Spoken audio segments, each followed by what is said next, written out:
Hello everyone, welcome to my another ব্লগে শুরুতেই প্রথমে বলি আপনাদেরকে আপনারা কেমন আছেন আমাকে কমেন্ট বক্সে জানাবেন।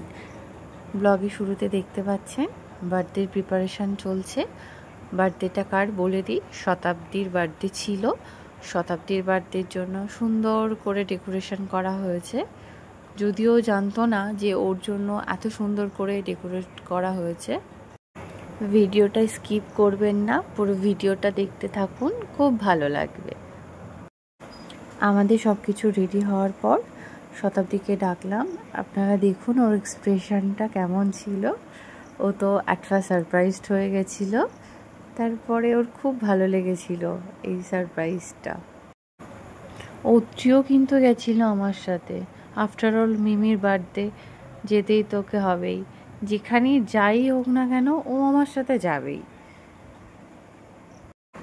এরপর ক্যান্ডেল জ্বালানোর জন্য আমাদের ফেমাস তৃষ্ণা রানী আসলো, কিন্তু ও ক্যান্ডেলটা জ্বালাতেই পারলো না। আরেকটা কথা বলতেই হবে মাস্ট, এই পুরো প্ল্যানিংটা ছিল কিন্তু তৃষ্ণার। তারপরে আমরা সবাই একে একে ওর সাথে যোগ দিয়েছি, তারপরে আমরা সবাই মিলে এটা পুরো রেডি করেছি। এরপর অত্রি ওর শতাব্দী মিমির সাথে কেক কাটিং করা শুরু করলো।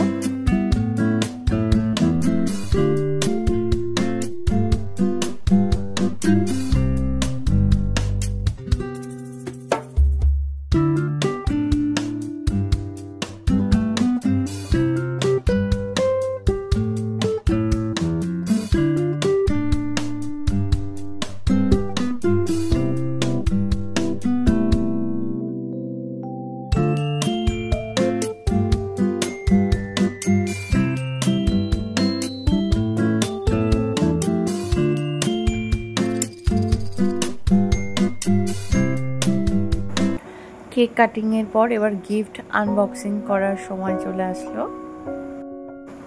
দেখুন আপনারা ওর জন্য কী কী গিফট ছিল, তারপরে কমেন্ট বক্সে জানাবেন আপনাদের কেমন লেগেছে ভিডিওটা।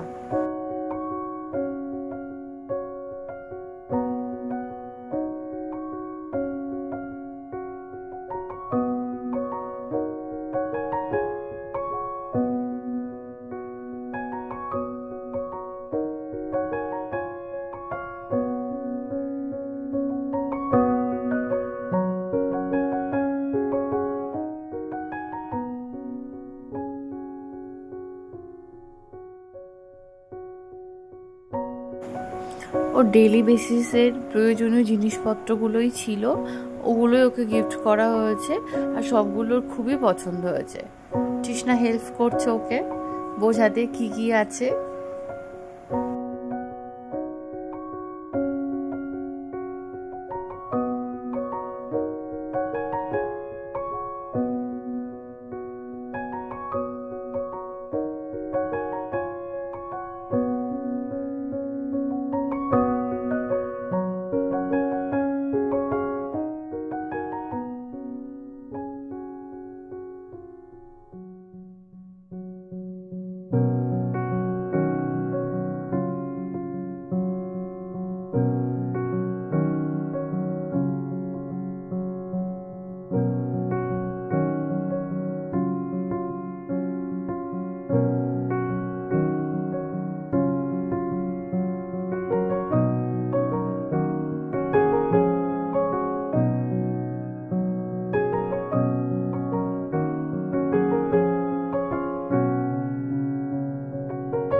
শাড়িটা পরলেও শতাব্দীকে কেমন লাগবে আপনারা কমেন্ট বক্সে জানাবেন।